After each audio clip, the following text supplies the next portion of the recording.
Hey, folks, we have some exciting news for you all.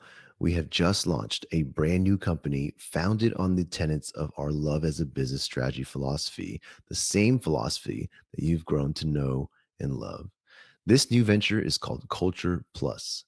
Culture Plus is a culture as a service company that provides training experiences, consulting services, and digital tools to help companies achieve high performing and high reliability cultures and teams. To learn more, visit culture-plus.com. That's culture-plus.com. And now let's get to the show. Hey, folks, if you've been looking for the episode that's a deep dive into psychological safety, well, here it is. Today's guest is Mehmet Baha, who has traveled around the world to deliver speeches and trainings on leadership, resilience, high performing teams, and of course, psychological safety. He breaks down his approach to psychological safety in such clear and straightforward ways. It's going to give you some great ways to start improving yourself, and your teams. So I really hope you enjoy this show.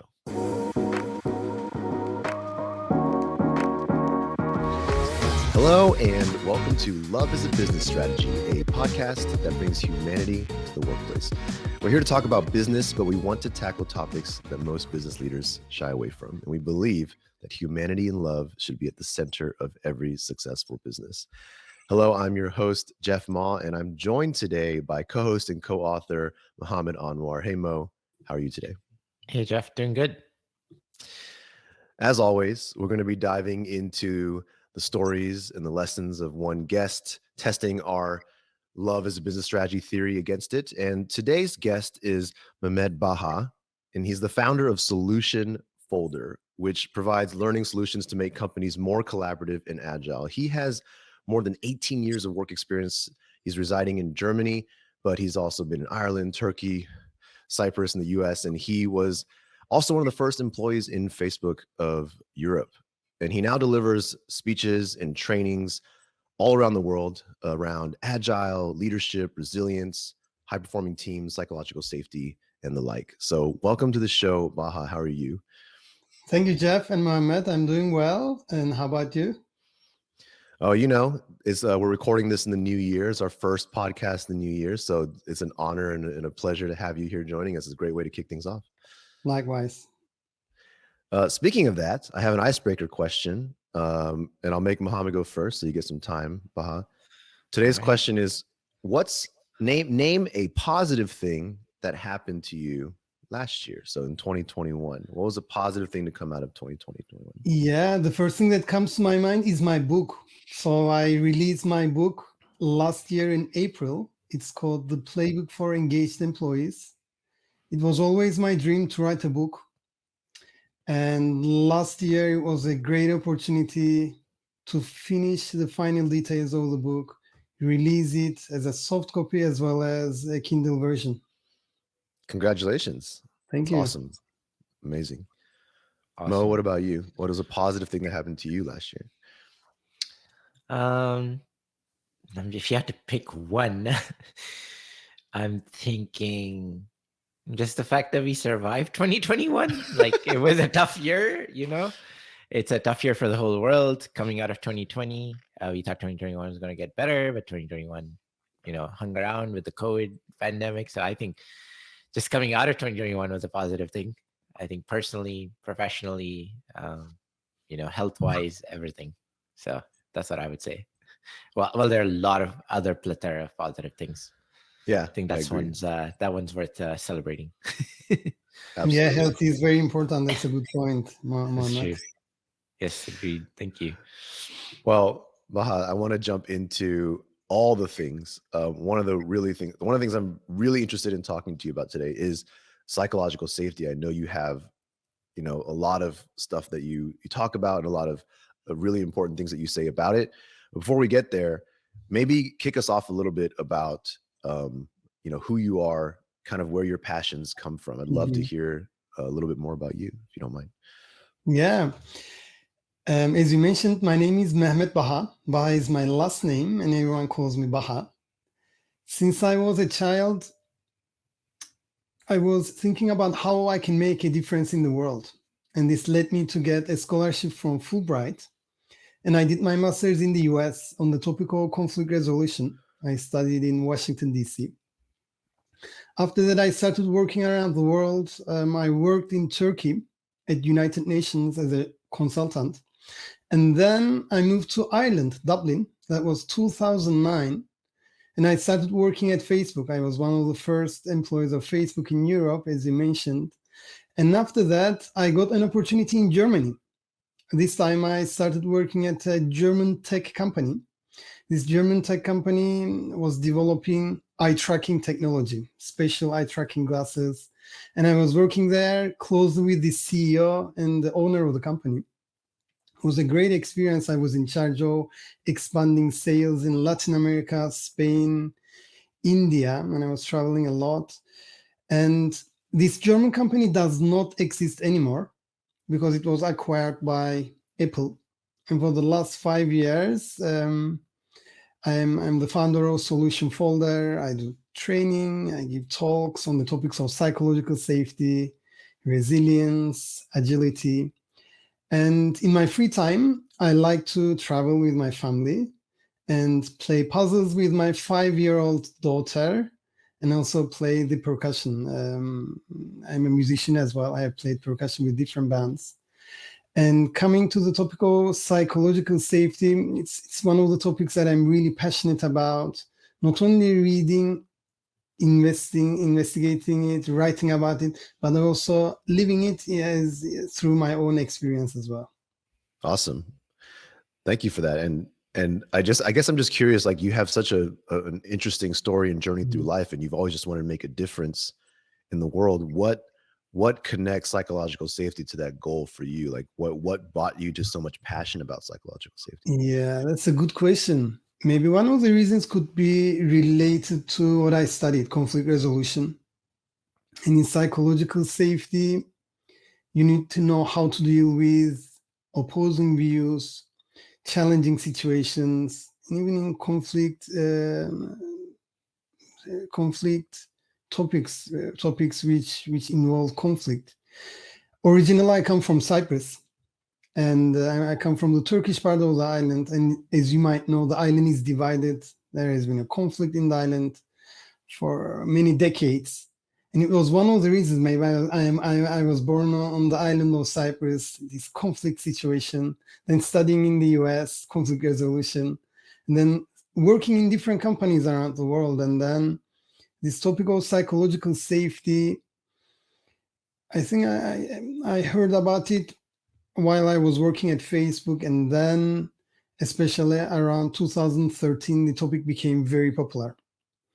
And in my work, I started from the perspective of conflict resolution 5-6 years ago, and then it evolved into leadership development, and then in the last 2-3 years, with more focus on psychological safety. I feel like psychological safety is a topic that, especially in more recent years, along with other awareness of social and even mental health issues, all these things that have just gained a more global awareness, this has really come to the surface. It's a term that's been around, but not necessarily at the forefront of what people talk about or care about. And now we hear a lot about it. So what's different? Like, what do you think is different about psychological safety today and how we understand it? Yeah, you are right. The concept has been around since 1960s. It was created by Warren Bennis together with another researcher in 1960s. They were basically looking at psychological safety in learning environments. And then around 2013, Google started this project called Aristotle. The question was, what makes teams high performing? Mhm. And while they were looking at academic papers, they came across Amy Edmondson, professor at Harvard Business School. And then there was an article written on New York Times about this Project Aristotle, psychological safety. And since then, the topic has become very popular. Psychological safety, based on the research of Amy Atkinson, is a work environment where employees feel free to express their questions, concerns, ideas, and mistakes. Mhm. This is very important. Let me repeat it. Psychological safety is a work environment where employees feel free to express their questions, concerns, ideas and mistakes. And especially in these times of COVID, psychological safety is very important as people are working remotely, and also the health and well-being aspect of it. Many people trying to juggle homework of their kids, homeschooling, as well as their own work, responsibilities at home. And it's crucial for leaders, for us, to create a psychologically safe workplace where employees feel safe to express their concerns, ideas, mistakes, and questions as well. And this can allow us to have high performing teams as well as having engaged employees. Nice. Yeah, absolutely. I don't know if I'm jumping too far ahead, but I'm already curious. I mean, we talk about psychological safety quite a bit. I Yes. think I think the basics of it is even understood, like widely now. It's not a term that would throw many people off anymore in the business world.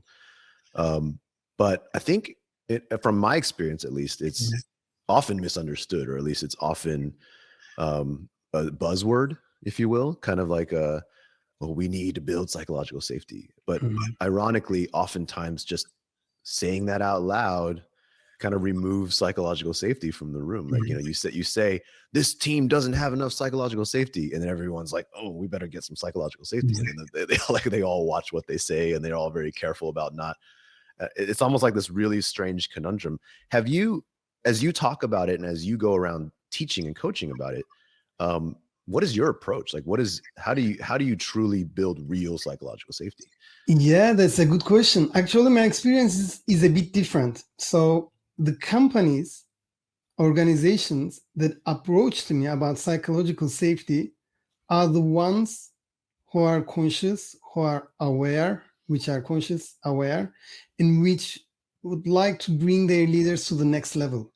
So they are not organizations which are interested in just emotional intelligence or time management. They're the ones who have already taken all these trainings, radical candor, etc., and they are still having some issues and they want to go to the next level.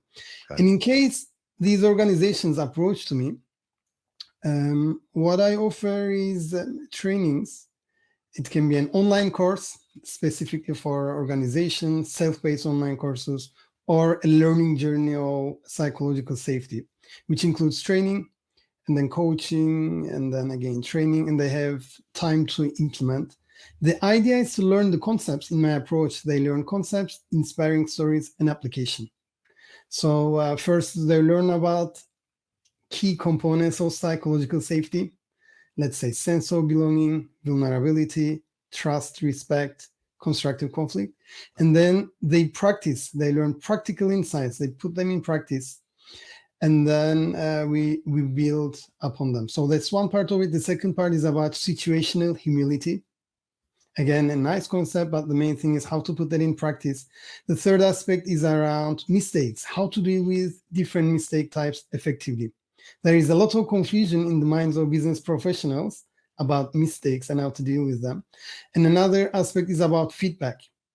The way we share feedback plays a crucial role in creating psychological safety.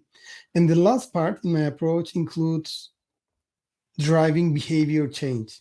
This is about the neuroscience of our mind, our behaviors. How can we set our behavioral goals?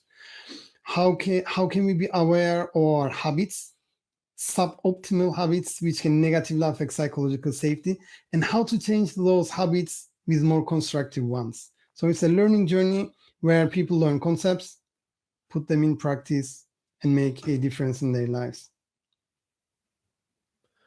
I love the way you just broke that down. That's great. Mohammed? Yeah, I have a question, Mehmet. Like, this is from my own experience of trying to build psychological safety inside of teams. And everything you said is very valid and applicable. But what has your experience been in creating a psychological safe environment for the leaders themselves? Like, I know the leaders are responsible for creating that safe environment for the teams, but where in your approach, what's your concept ideology around psychological safety for leaders with their teams, and does that exist, and how should it exist?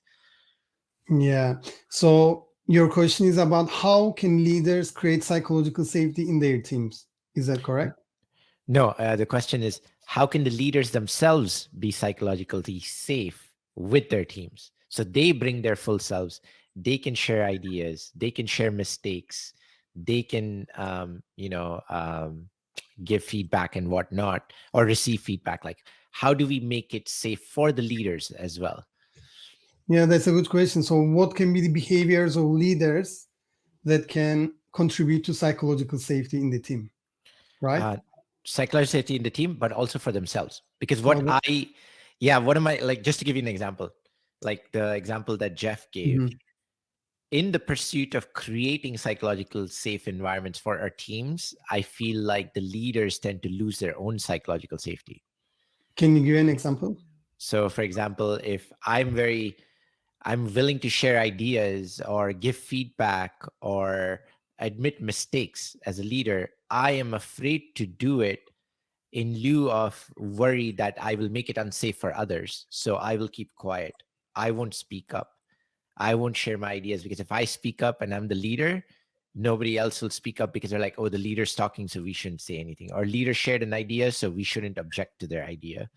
And so I become overcautious of being myself and sharing my ideas, sharing my mistakes as the leader of the team that's is responsible for creating the safe environment. So where does the table turn for the leader to also be psychologically safe? Because as a leader, you are a crucial aspect of the team. So where's the psychological safety elements for the leader themselves? Yeah. So you mentioned a few points there. The first one is about vulnerability, and the second one is about mistakes. So in my approach, let's say one of the components of psychological safety is vulnerability.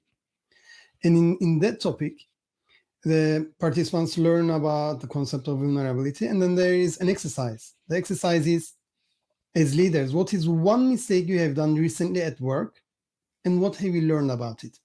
Mm-hmm. They share this with each other. And the next step is, okay, so in which team meeting can you share this with your team members? So they need to write this down and put that in practice. So they need to be role models of what they're learning. And the second point about mistakes is there is a lot of confusion in the minds of business professionals. I was once in Spain, Barcelona.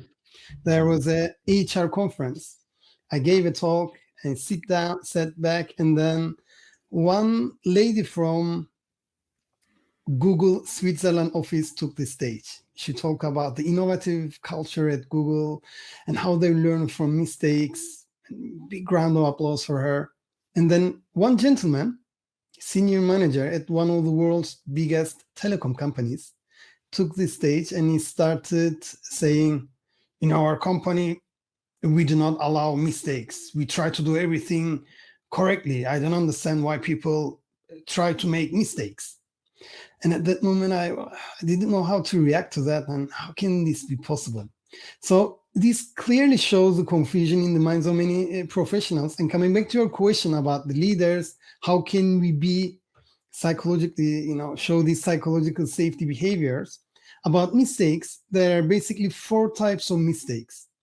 And once we are, as leaders, know these mistake types and how to deal with them, then we contribute to psychological safety. These mistake types are unacceptable mistakes, improvable mistakes, complex mistakes, and intelligent mistakes.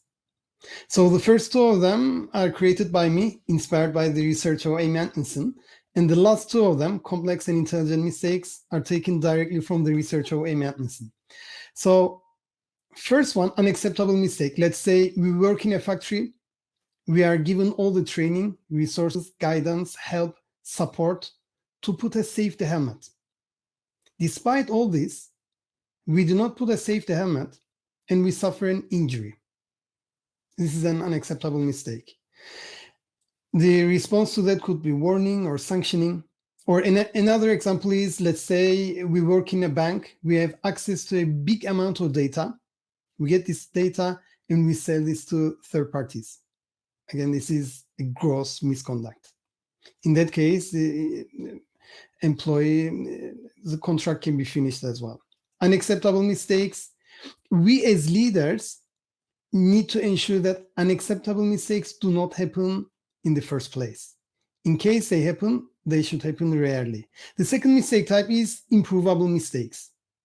Let's say you have an unfinished product or service and you present this to customers to get their feedback. The idea is to learn the shortcomings of the product and service in an effort to improve it. We need to allow improvable mistake. The third mistake type is complex mistakes. They are caused by unknown factors in a known context. A typical example is a superstorm in New York. In 1990s, this superstorm causes a flood in one New York metro station. For such complex mistakes, we need to analyze them to prevent them. And the fourth mistake type is intelligent mistakes. Intelligent mistakes are about breakthrough products and services. We are trying to enter into a novel territory. We launch this product or service, and it's not successful in the market. Still, we get learnings from that, and next time we try to improve it.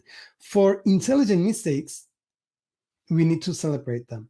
So coming back to the Spain conference, the lady from Google, she was mainly talking about intelligent mistakes that we need to celebrate. And the gentleman from the telecom company, he was mainly talking about unacceptable mistakes. So many leaders and managers, we tend to punish people making mistakes. We tend to punish automatically people who make mistakes. So first, regarding unacceptable mistakes, in the first place, we need to create the right conditions so that unacceptable mistakes do not happen in the first place. In case they happen, they should happen rarely. And as leaders, managers, we need to allow improvable, complex, and intelligent mistakes. And thirdly, we need to celebrate only intelligent mistakes. And coming back to your question about vulnerability and mistakes, people participating in these trainings or learning sessions, they need to understand these and put them in practice. Otherwise, as you say, they just talk about these concepts without showing the right behaviors and without being the role models of these behaviors. Makes sense. And what about the actual team members themselves? So say, for example, the leader does everything they're supposed to do to practice these behaviors to create a psychologically safe environment, but yet the team members, in their perception, they are not psychologically safe, despite the demonstration, despite the right behaviors.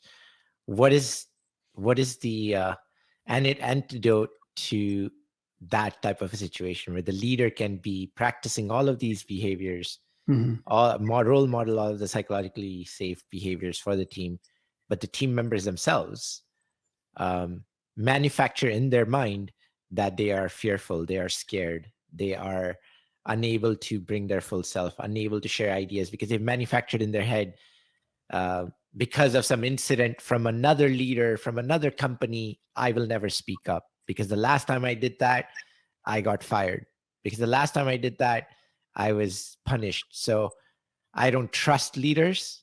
And even if this leader is saying, please share your ideas, demonstrating all the examples, in my mind, I am still not going to do it. So what's the antidote to the team to also contribute to the psychological safety? Because I feel like we emphasize so much on leaders. Where's the training and the behaviors for the team members to bring their right behaviors, but also to make sure the other teammates are not being impacted by those teammates and their behaviors? So how do we address that? What's your thought process there? Yeah, that's a really well thought out question. I have two answers for that. One from a more how can I put it, more qualitative perspective, and another one with more focus on employees. Let's start with the first one, qualitative one. This is based on the research of A. Mattinson. In her book titled The Fearless Organization, there are 7 statements. I can read these statements to the podcast listeners, and as you hear each statement, please think about your team and rate each statement from strongly disagree to disagree, neutral, agree to strongly agree. So basically from strongly disagree to strongly agree. By taking a look at these statements, because in your question, the manager or the leader is doing everything possible to create psychological safety, but from the perspective of employees, they do not feel psychologically safe for whatever reason. So by going through these 7 statements, when employees answer these statements anonymously, at least managers can have an understanding about to what extent there is psychological safety in the team. The first statement is, if you make a mistake on this team, it is often held against you. Please rate this either as strongly disagree, disagree, neutral, agree, or strongly agree. If you make a mistake on this team, it is often held against you. Second statement, members of this team are not able to bring up problems and tough issues. Third statement, people on this team sometimes reject others for being different. Fourth statement, it is not safe to take a risk on this team. Fifth statement, it is difficult to ask other members of this team for help. Sixth statement, members of this team would deliberately act in a way that undermines my efforts. Last statement, seventh, working with members of this team, my unique skills, talents are not valued and are not utilized. In case we pass these questions to our team members and we do an anonymous survey, at least to a certain extent we can get a snapshot of the level of psychological safety in our team, and then we can find ways to improve it. Coming back to the second part of your question, so you said there is a lot of focus on leaders, managers to create psychological safety, but what about employees? That's a good point. Employees also play a significant role in creating that.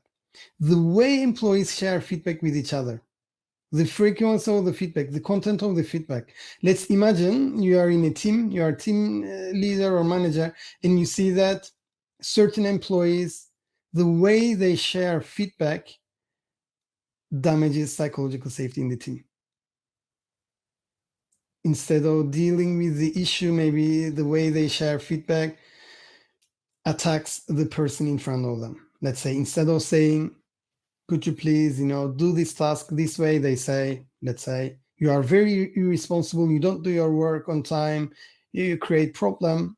This can negatively affect psychological safety.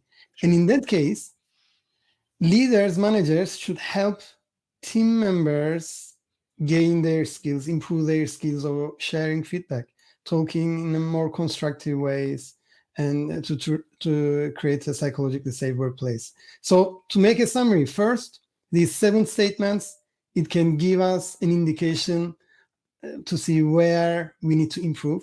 And the second aspect, yes, employees play a part in that as well. Leaders play a more important part, but employees as well. And leaders should need to be role models of behaviors that contribute to psychological safety, and also help employees show these behaviors while they're giving feedback, constructive feedback, trying to giving the feedback in a more in a way without attacking others. So it's both ways, but there is more weight on leaders to create this environment. I totally agree with you. That makes sense.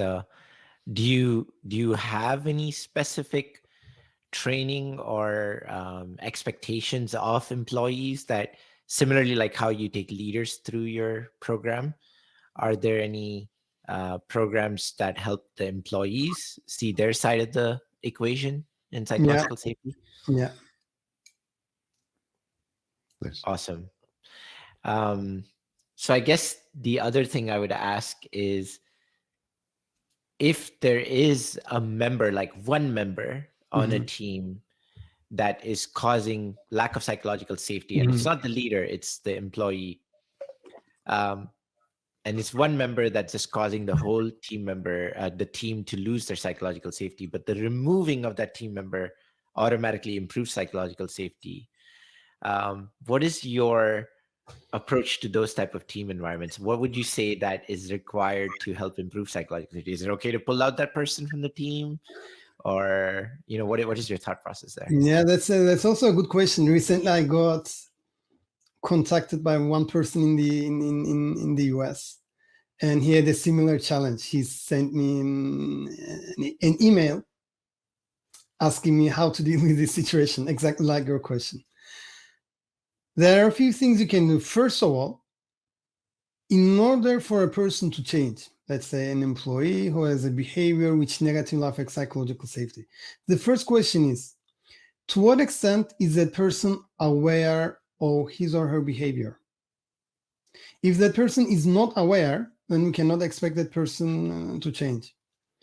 In case that person is aware, or we made that person become aware of this suboptimal behavior, the second part is interest. So awareness, and then we go to interest. To what extent is that person interested in changing their behavior?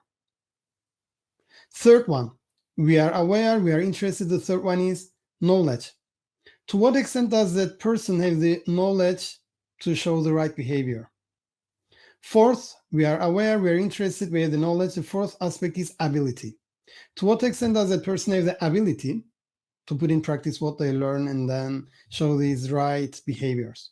The fifth aspect is we have awareness, interest, knowledge, ability. The fifth aspect is sustainability. How can that person sustain this constructive or this behavior which contributes to psychological safety? Coming back to your question, once we see this behavior from this employee, first we need to make that person become aware of this issue. If the person is not aware, doesn't want to become aware, is not interested, then we need to find a way to take that person out of the team, or even we need to give that person, first of all, a chance, opportunity to improve. If it's not improving, it's going worse, then we need to find different options. And one of them could be changing the team of that person, or even finding a way, a different position for the person outside of your organization. Got it. No, that makes sense. I appreciate that answer. Thank you. You're welcome. Yeah. That's a really interesting point you make, though, because when we work with psychological safety as well, one of the biggest kind of divides like you mentioned earlier, that many of your clientele or many of the people you work with and coach with are already at a phase where they're like, no, we're working on psychological safety. We know we need this. A lot of the people we work with are just sometimes come across lack the awareness first and foremost, and the self-awareness, right? And psychological safety, whether you're aware of it or not, exists, and the problems are there. And sometimes the biggest problem is that leaders don't even realize that they're causing it, or team members don't realize they're causing it. That there's psychological safety issues, but it's not being called that. In fact, when you hear about typical people who complain about work or don't like their boss or don't like their work environment, half the time, a lot of the stories they'll tell you are tied to lack of psychological safety that's being created. Do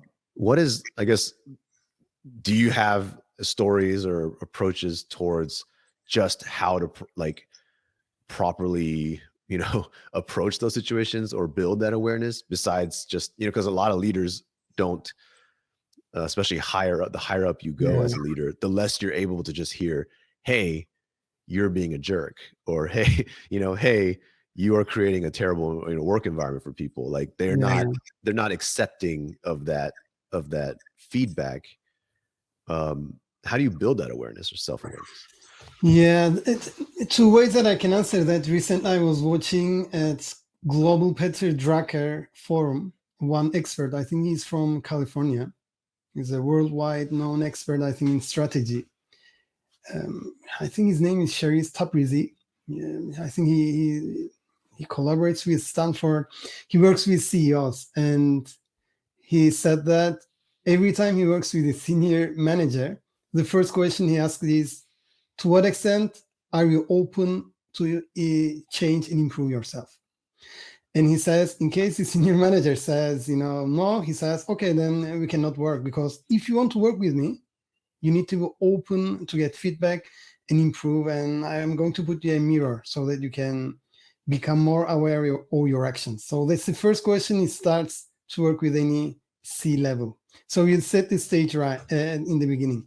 Second, coming back to your question, let's say senior managers, maybe they're not aware. One of the things that I do is I ask them questions. Let's say senior manager says, in this situation, I just put my fist on the table and I give them a reply in a very firm manner. And then I say to him, okay, so what's the impact of that on employees? And I ask him questions so that that person at least can try to put themselves in the shoes of others. Okay, so when you replied in that way, what was the reaction? Everyone was silent. Okay, what do you think does this silence show to you? And what do you think about the level of fear of employees? And what can you do next time to improve it? So asking sometimes these painful questions, maybe they don't want to hear, but it gives them a chance at least to have these mirror moments. What I also do, the third aspect, I show them videos, both inspiring stories from all around the world about or leaders who create psychological safety, from a restaurant in Italy to an animation studio in the US. And I also show them videos about big fuck ups or leaders. And then they see these short videos, 1 minute. And my question to them is, what do you think is the impact of this attitude on employees? And they answer the question. So it's a way for them kind of to make them become aware. There's a case in the US, it was in the beginning of COVID. One medical doctor expressed his concerns about the lack of protective gear in one hospital. He was saying that we need protective gear. It's the beginning of COVID. Because he expressed his concerns, he was fired.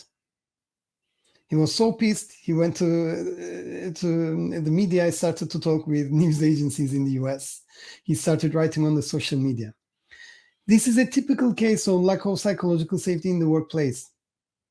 A person expresses his or her concerns and then they are fired. They watch this video and the question is, what's the impact of this on employees?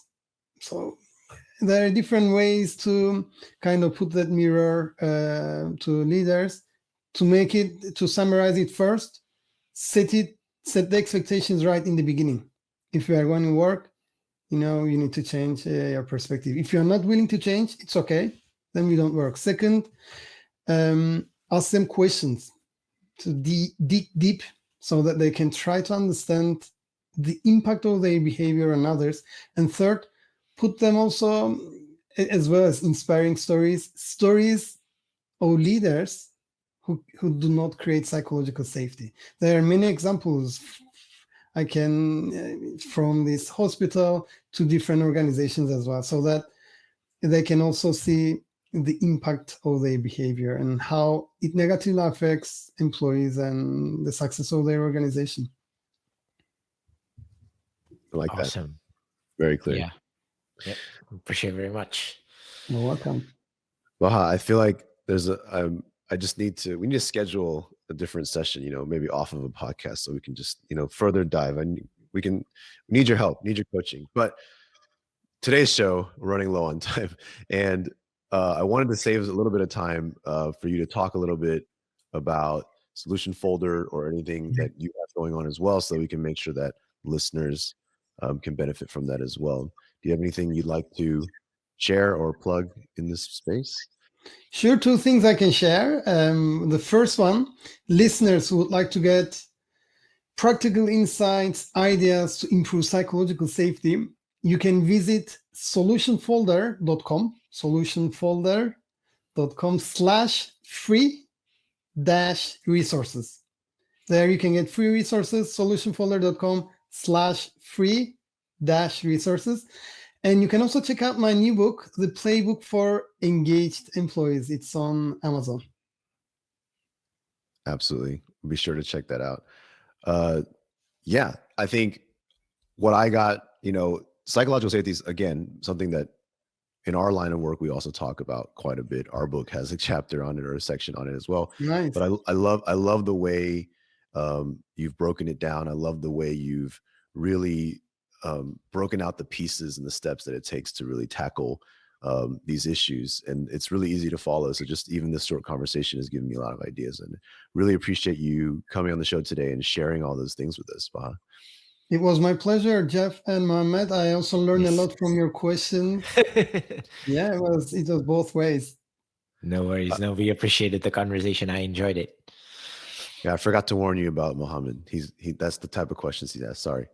Good. I enjoy it. He breaks the silence and he asks out of the box questions. It's good. Thank you. Awesome. We need more people like you, Mohammed. Jeff, Thank you. And both more of you. people like you, Baha. Yeah. Oh, just warm and fuzzy in here. Well, thank you to our listeners. If you want to hear more tough questions from Mohammed or more guests like Baha, please do subscribe to the podcast and tell a friend. Check out our book, Love as a Business Strategy, also on Amazon, but also, of course, check out Baha's Playbook for Engaged Employees while you're at it. So with that, thank you, Baha. Thank you, Mohammed. Thank you, everybody, for this time that you've spent together.